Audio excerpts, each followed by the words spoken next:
Hi, everybody, and welcome to the Coach Shyack Show alongside UAA head hockey coach Dave Shyack. Keaton Homer along with you. Coach, been a long break. Glad to have you back. It's been a real long break. It seemed like a game of momentum shifts. They went up the first intermission 2-0. They had a shorthanded goal before that first intermission. That really gave them the momentum, it seemed like. But you guys took it right back. You scored 3 unanswered.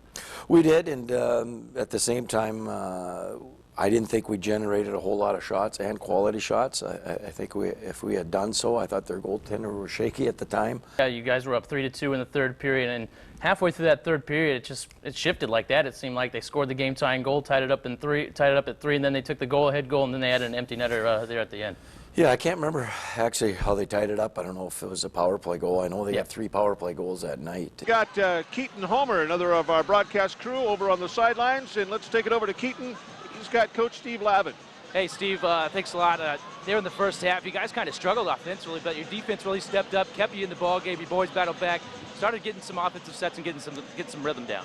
Yeah, you know, I told the kids the first time out that I'm not a prophet, but I could guarantee they weren't going to get shut out today because we weren't facing Don Larson or Sandy Koufax.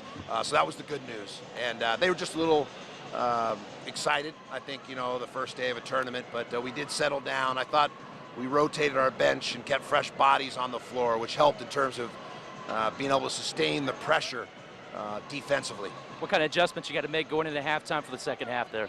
You know, I think it's more of the same in terms of pressure. There's always things you want to clean up in terms of your execution. We could be more precise in some of our screening. A couple times we settled or fell in love, as I like to say, with our jump shots, and we need to put those on the floor and try and you know, get ourselves the foul line, particularly when you're in the double bonus as early as we were. I think we could have come away with some more free throws if we were more aggressive.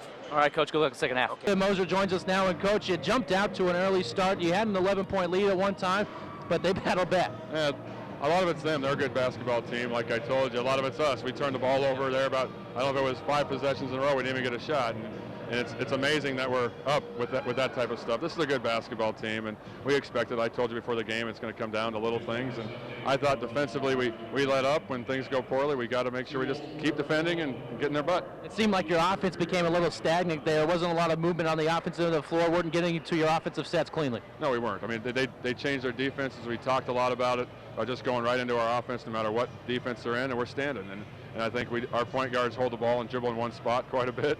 So we need to firm it up. We need to make sure, like we did the other day, make sure we attack that zone, and no matter what we're in, we got to get some body movement. All right, Coach, good luck in the second half. We'll take a quick break, come back and look at the first half highlights and also the first half statistics. All coming up on Z93.7 and Family Net Television.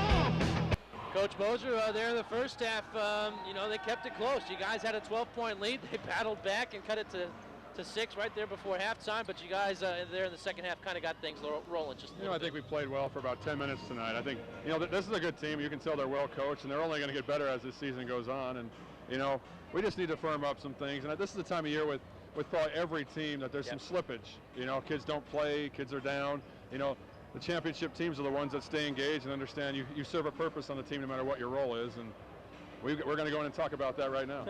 Talking about roles, Kaylee Robinson, you talked a little bit at halftime about her. Ends up nearly with a double-double. Talk about her tonight. You know, I thought Kaylee was the one kid that didn't look intimidated. And I think the one thing she did early for us, she had some double-doubles early, is she's you know, she hasn't played on a winning team, and I think she's understanding how to do some of the things we're asking her to do, but she's grounded. You know, she's on the ground. She's not an athlete, but she can take away athleticism with her strength and stuff. And I thought she did a really good job. She did the best job on their best player. And, you know, and I thought defensively, you know, without Caitlin McBride on the floor, we got to firm that up. And, you know, I thought Nikki, Tanae, and Sierra, I thought those kids did a good job running the show when she was out.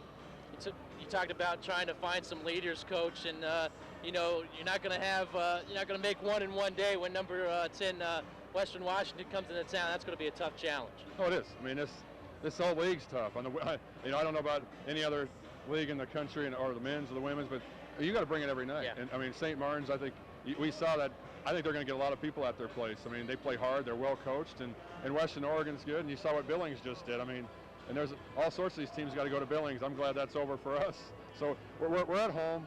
I mean, doesn't mean anything, but it's a lot better than being on the road. So we got to make sure we just get ready to play and firm up some of the things we didn't do well tonight. Well, it seemed like you guys had a little bit of layup trouble before you take off here. You guys missed a lot of open layups, it seemed like, here tonight. You know, we talked about it. I think we were more concerned about getting our shot blocked, than it was to get our eyes on the target, But, I don't think we played well, but one stat there that sticks out to me is 76 shots to 47. If we do that, we're going to win probably every game, no matter what we shoot. So I'm impressed with our rebound margin, and I'm impressed. I think we had some turnovers late that we turned them over 27 times, but we have a lot of room to grow. All right, Coach. Well, Thanks, Coach. good start to the 4-game homestand as the Seawolves get a win here tonight. Brian, they take on Simon Fraser, 65-52 victory for them here tonight, and like I said, good start to the homestand. Win's a win.